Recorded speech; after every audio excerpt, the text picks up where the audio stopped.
Ruler School is brought to you by Odyssey Games, where you can go to get singles for all your Force of Will and other trading card games, as well as these amazing patrons.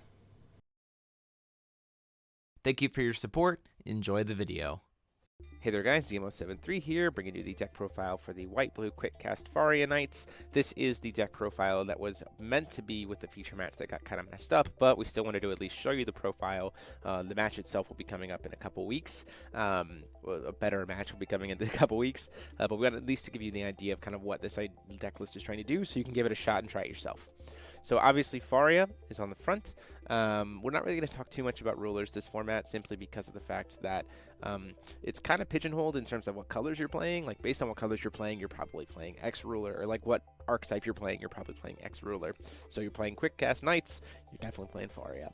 And the whole deck kind of centers around Vivian. The whole point being you want to get Vivian on curve, either energize turn 1 or on 2, so that you get Avalon very quickly and start generating this passive quick cast and buff to all your knights super early on before your opponent can really answer any of it. And then you just kind of generate this tempo that just kind of overwhelms your opponent. Stone-based wise, though, we're playing 4 Light Vapors and 4 Adarakia's Memoria, and then 1 each of Light and Water. So this way, we always on turn 2 will have Light and Water. It's just a matter of exactly how that's going to play out in terms of which stones, but there's no way on turn 2 that you can't play Vivian if you have her in your hand, and that's really important. So we're playing 2 Avalons because we always want to at least have one in the deck for Vivian. You don't want to draw the one and then be like, well, I wish I could have played Vivian and getting this for free. It's always best to just pull this out from deck for free. A single copy of Traveler in Wonderland, purely for end game kind of stuff, because suddenly you can just make all your Knights of the Round characters Knights of the Round Table, which gives them all the buffs from the Gawain, from Avalon, and from the Arthur Stranger, which is great at instant speed for 0. A single copy of Awakening of the Sacred Queen, also again kind of for an end game, being able to just tell your opponent like, hey, tap all your things down and all my guys are huge for the turn, and then you just get a lot of value out of it. So there's some value there. 2 Light of the Sacred Spirits for some heavy hitting spot removal, especially stuff that can't be destroyed. 3 Arondites because you're white-blue, so why not include some of the automatic ability cancels that can also be removal spells potentially. 2 Gawains to buff up all your other knights. 2 Bedivirs to RFG some of the heavy hitting stuff. 3 Bewildering Charm for some bounce spells that also can, in a pinch, cycle itself. 4 Sacred Waveblade for access to more strangers, as well as that RFG.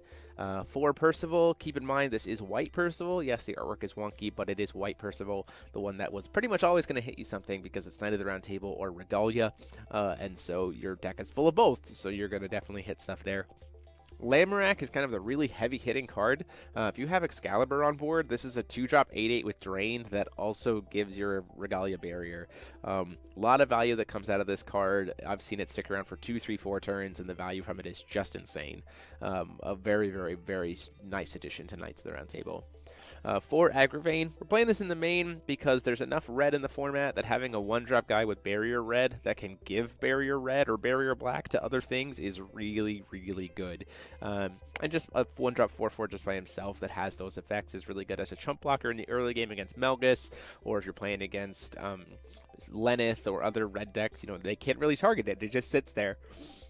And so eventually it can get very big, you know, as you get Gawains or Avalons, you know, considering playing this turn 1 at a turn 2 Vivian, so suddenly this is a 6, swinging in for 6, gets you a lot of value. And then lastly, we're playing 4 Excalibur, clearly, because we want to play the 4 Regalia. Stranger deck-wise, there was a little bit of an error with untap, but because we have a lot of non-strangers here, but I'll talk about them. So we're playing 2 Undines. This card is absolutely great because of the fact that it gets us access to... Oh, this is the wrong Undine. So it needs to be the Spirit Undine. It's got Quick Cast, which is awesome, and then can bounce your own Regalia or your opponent's Regalia or your additions.